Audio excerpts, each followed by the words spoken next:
Two officers thought they could humiliate a homeless black veteran in a quiet diner, but they didn't know who she was or who she could call. That mistake, it cost them everything. Rain has a way of muffling the world, quieting everything but your own thoughts. It slid down the back of Sergeant Nia Rowland's neck like an unwelcome whisper as she stepped into the kind of diner that hasn't changed since 1987. Flickering neon, open sign, cracked tiles, and the constant, slightly burnt scent of overbrewed coffee hanging beneath the bacon grease. Her boots, soaked and tired, left uneven prints on the floor as she moved through the doorway. She didn't look up. She never did anymore. People always stared. The diner sat just outside Fayetteville, a place folks passed through without thinking, unless their usual stop was closed or they were too bone-tired to care. Nia wasn't here for comfort or nostalgia. She was here because she was done feeling invisible until it was convenient for someone to notice she existed. She dropped into a corner booth by the fogged-up window, her pack thudding gently to the floor. The military jacket clinging to her shoulders had seen better years, a little too roomy now, sun-worn and heavy with stories. She pulled a crumpled 5 from her pocket, smoothed it out on the table. Coffee. Just coffee. That's all she wanted. The waitress, young, maybe mid-20s tag, said. Aaron paused, eyes flicking from Nia's face to her boots, then to the duffel slumped beside her. You planning to order something? Aaron asked, not rude, not warm, just tired. Coffee, Nia said. Cream, if you got it. Aaron nodded, but didn't move right away. Her gaze drifted toward the counter, where a man, probably the manager, dried mugs with a towel that had definitely given up. He raised an eyebrow. Aaron turned, walking off. Nia leaned back. Her spine popped as it hit the cushion. The vinyl stuck to her damp coat. Outside, rain kept falling, smearing the world into grays and silver streaks. Then, the bell over the door chimed. 2 officers stepped in, Brent Layton and Cole Rafferty. Locals. Known faces. Not to Nia, but she didn't need names. You could smell the type. Dry despite the rain. Confident. Comfortable. Entitled. Their eyes scanned the diner. It didn't take long to land on her. Layton approached first. Mid-40s. The kind of man who wore his belt like a badge. He walked slow, the kind of deliberate pace some men use to show they're in charge. Ma'am, he said, you with someone? No, nyari plaiv. Just waiting on a cup of coffee. Rafferty chuckled. You waiting or loitering? Layton gestured to her bag. Just passing through or planning to stay a while? Nia's lips twitched. Not quite a smile. Is that a crime now? The diner hushed. Forks paused midair. Aaron looked away. Layton tapped her duffel with his boot. Mind picking this up? Someone might trip. She looked down, then up again. You're worried about safety now? That landed. Soft sarcasm, but it cut. Layton clenched his jaw. Rafferty stepped in, arms folded. Let's not make this difficult. I didn't come here to make anything difficult, Nia said. I came here to sit. Maybe drink something hot. Then leave. Some folks might be uncomfortable. Rafferty offered, cooler now. You know how that goes. Nia met his eyes. Yeah, I know how it goes when people in power use comfort as a weapon, like it's more important than respect. The tension was real now. Sharp. Cold. Not loud. Not messy. But it settled in everyone's chest. And then Layton kicked her bag. Not hard. Just a nudge. A message. She felt it. Everyone felt it. Rafferty rocked back like nothing had happened. Layton stood there waiting. Nia didn't flinch. She leaned forward, slowly picked up her bag, and placed it beside her on the seat. Then she looked at them dead on. You ever serve? Layton narrowed his eyes. What's that got to do with anything? Nothing, she said. Just helps me decide how much patience to give you. Rafferty rolled his eyes. All right, this is done. You need to go. No law says I can't sit in a diner and order coffee, she said. You're making this a thing. I'm just sitting. Aaron reappeared, mug in hand, fingers tight around the handle. She placed it gently on the table and whispered. She paid. I saw her. She's not causing trouble. Layton ignored her. You got somewhere else to be? He asked. I got nowhere to be, Nia said, but that doesn't mean I don't belong here. Something cracked in Leighton's expression. He leaned closer, elbows on the table. Let me guess you're one of those who comes back thinking this country owes you. Metal in one pocket, entitlement in the other. The gasp was soft. A spoon clattered to a plate. Even Rafferty looked sideways. You know what I came back with? Nia asked. A limp. A bronze star. No permanent address.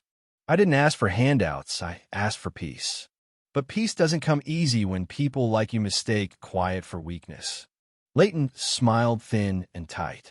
You're sharp. I'll give you that. But you're still leaving. She reached in her coat, slow and steady. Leighton stiffened. Out came an old flip phone, cracked and taped. You gonna call a lawyer? He sneered.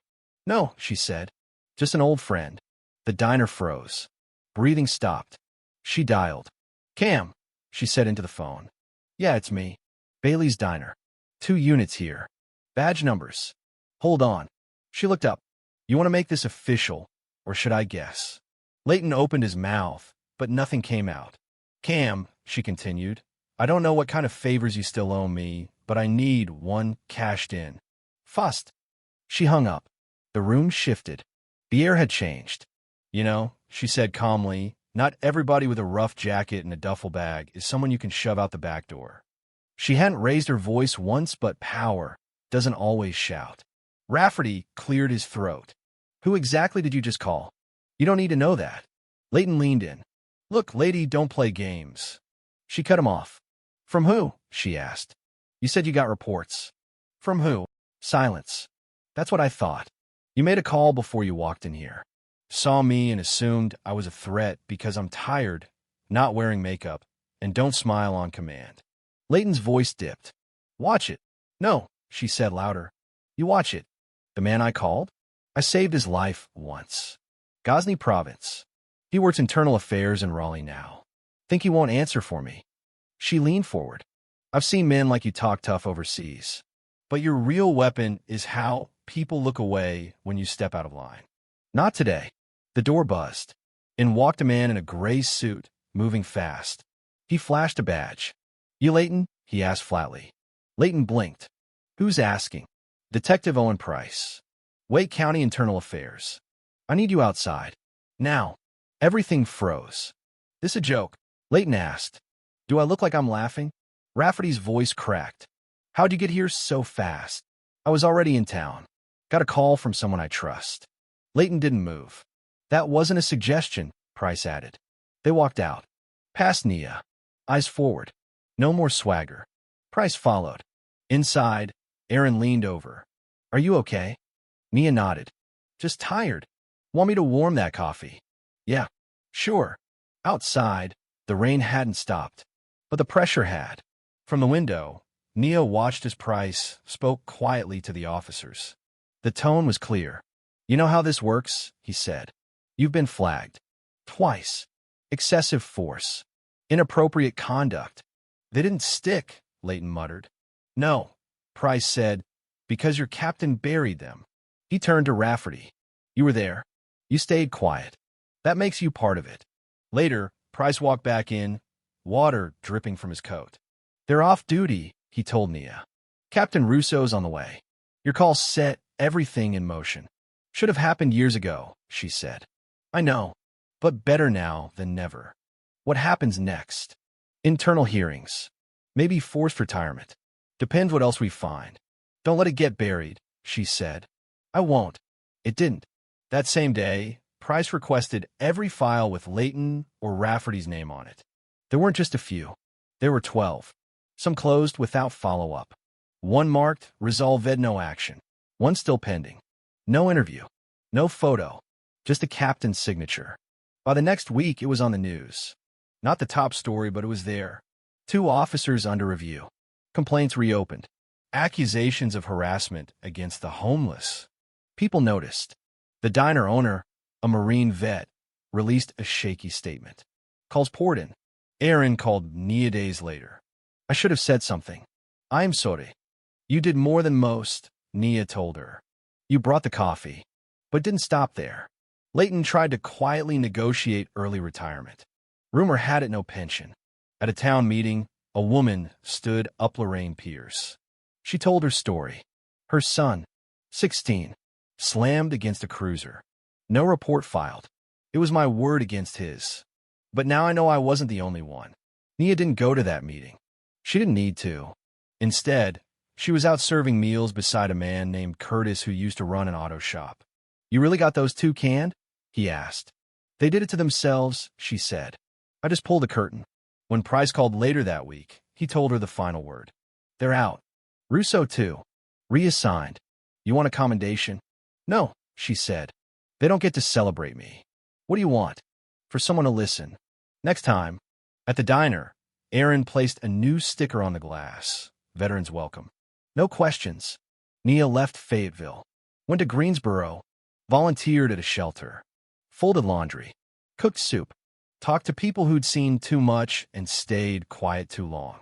One day, Aaron showed up with turkey sandwiches. "You ever think about writing it down?" she asked. "I think about it," Nia said, "but writing makes it clean." And it wasn't. Maybe that's why it needs to be heard. Later, as they sat on the curb, Nia looked out over the yard.